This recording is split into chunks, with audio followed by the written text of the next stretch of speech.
தமிழருக்கான கட்சியின் பொறுப்பாக என்பதும் பொறுப்பாக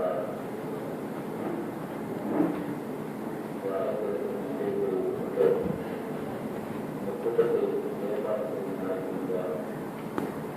ஐயா காட்சியானந்தம் அறிவித்தார்.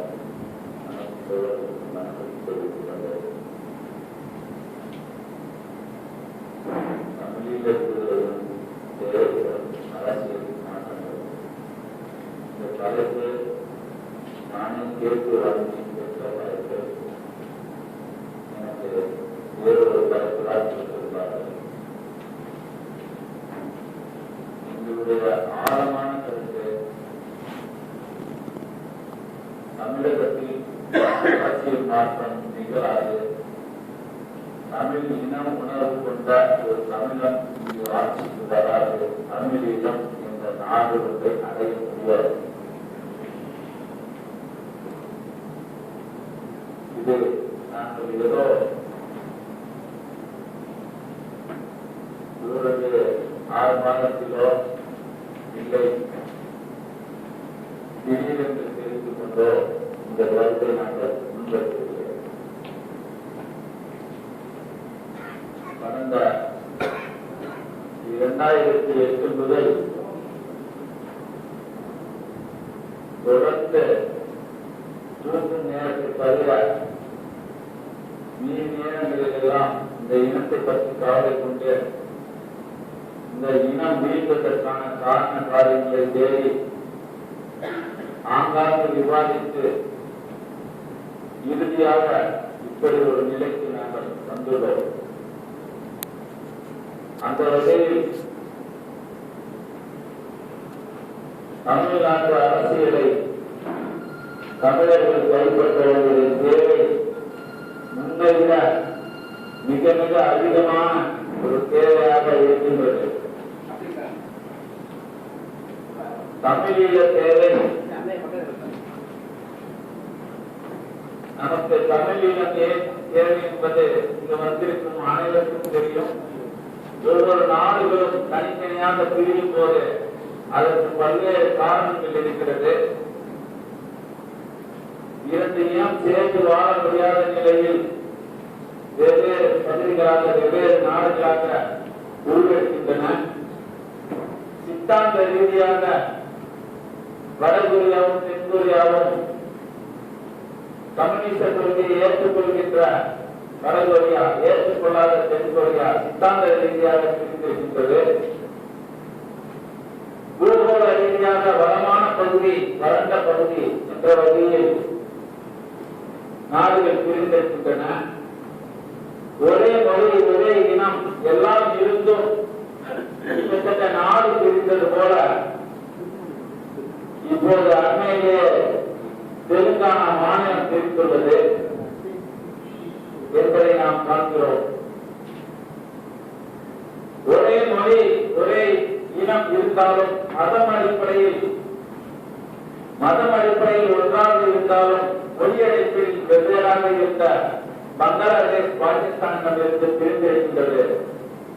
இந்த வகையில் பார்த்தால் தமிழீழம் அவசியம் தேவை என்பதற்கு தமிழீழம் தனி அரசாக வெள்ளையர்கள் வரும் வரை இருந்திருக்கிறது.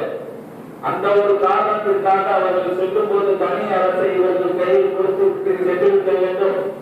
ஆனால் நாம் சென்றிருக்க வேண்டும். அவர்கள் ஏன் செய்யவில்லை, இவர்கள் ஏன் கேட்கவில்லை, அவர்கள் இப்படி செய்துவிட்டார்கள் என்று பேசுவதை நாம் இப்போது வரை நாம் படிக்காக கொண்டிருக்கிறோம். நமக்கான தேவை நாம் அரசு, நாம் அதை வெள்ளையர்கள் சொல்லும் போது நாம் அரசாக கைப்பற்றிக் கொண்டிருக்க வேண்டும் என்ற தெளிவு அன்று தமிழர்களிடம் இருந்திருந்தால் ஒருவேளை அன்றே நாடு கிடைத்திருக்கும்.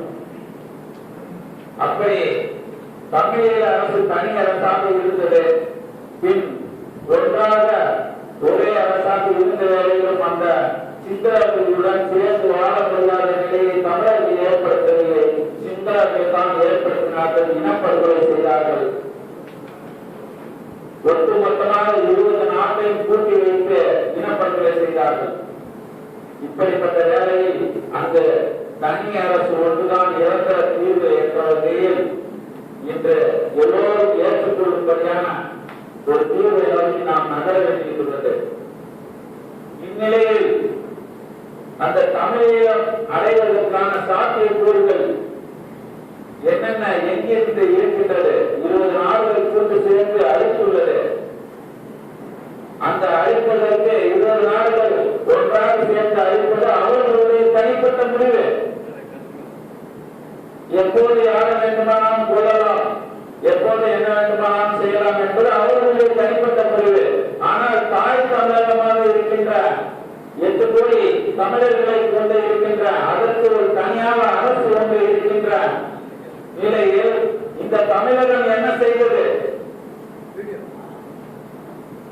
தமிழகம் வேடிக்கை பார்த்துக் கொண்டிருந்தது.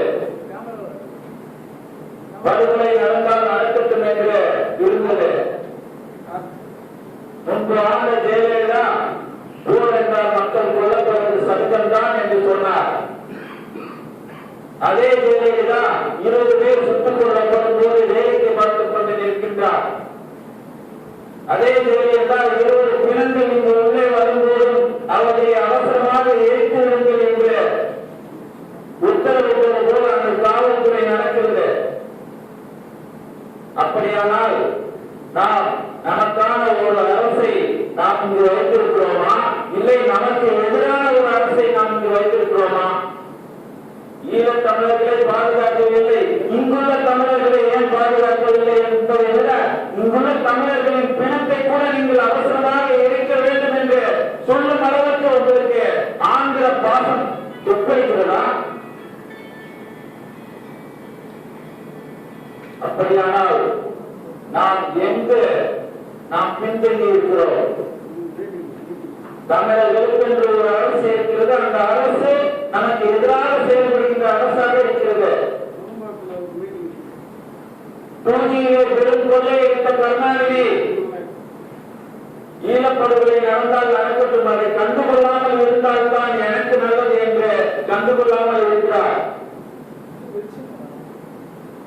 ஜெயலலிதா ஏன் இவர் கண்டுகொள்ளவில்லை என்று அரசியல் காரணத்திற்காக கூட கருணாநிதியை எதிர்க்கவில்லை. இவர் துரோகம் செய்கிறார், இவர் துரோகி, ஏன் ஈழ மக்களை பாதுகாக்க